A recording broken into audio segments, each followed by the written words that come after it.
नमस्कार दोस्तों, हमारे YouTube channel our Indian culture and tradition में आप सभी का फिर से स्वागत है। हिंदू धर्म में भगवान शिव की पूजा का बहुत महत्व माना जाता है। भगवान शिव की पूजा मुख्य रूप से शिवलिंग के रूप में की जाती है। शास्त्रों में ऐसा वर्णित है कि रोज़ाना शिवलिंग पर जल चढ़ाने से भगवान शिव प्रसन्न होते हैं और अपनी कृपा बरसाते हैं। मगर क्या आपको पता है कि शिवलिंग पर कब जल नहीं चढ़ाना चाहिए और कब चढ़ाना चाहिए?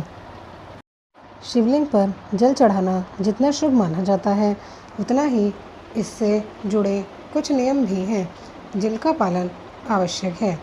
इसी कड़ी में आता है शिवलिंग पर जल चढ़ाने का सही समय। शास्त्रों के अनुसार शिवलिंग पर कभी भी संध्या काल के समय या रात में जल नहीं चढ़ाना चाहिए।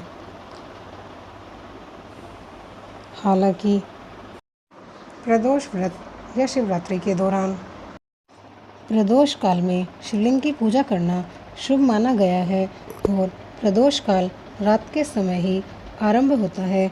लेकिन प्रदोष काल में भी आप भगवान शिव की पूजा तो कर सकते हैं, मगर शिवलिंग पर जल नहीं चढ़ा सकते हैं। यह अशुभ होता है। शिवलिंग पर सूर्यास्त के समय या उसके बाद चढ़ाया हुआ जल विष के समान माना गया है। इसके अलावा शास्त्रों और विशेष रूप से शिव पुराण में इस बात का उल्लेख मिलता है कि शिवलिंग के श्रृंगार के बाद भी आप उस पर जल नहीं चढ़ा सकते। इससे भगवान शिव रुष्ट हो जाते हैं। साथ ही दोपहर के समय भी शिवलिंग पर जल चढ़ाना धर्मशास्त्रों में उचित नहीं माना गया है। शिवलिंग पर जल चढ़ाने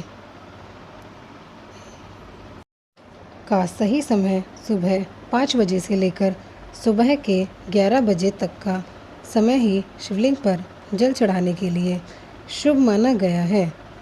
शिवलिंग पर जल चढ़ाने के बाद आप उस पर परिक्रमा ना करें। उसके चारों ओर परिक्रमा करने से पूजा का फल शुभ नहीं मिलता है। परिक्रमा के लिए शिवलिंग पर अर्पित जल को लांघना पड़ता है। शास्त्रों में ऐसा करने की मनाही है। इसके लिए जल चढ़ाने के बाद परिक्रमा ना करें। शास्त्रों में ऐसा माना गया है कि सूर्य का समस्त तेज शिवलिंग में समाहित है। ऐसे में शिवलिंग पर जल अर्पित करते समय सूर्य को साक्षी माना जाता है। सूर्यास्त के बाद या सूर्य के छिपने के बाद शिवलिंग पर चढ़ाया हुआ जल सूर्य के साक्ष्य में नहीं माना जाता, इसलिए इसका कोई भी फल आपको प्राप्त नहीं होता। दोस्तों, अगर आपको यह जानकारी पसंद आई है तो वीडियो को लाइक करें और चैनल को सब्सक्राइब करना ना भूलें।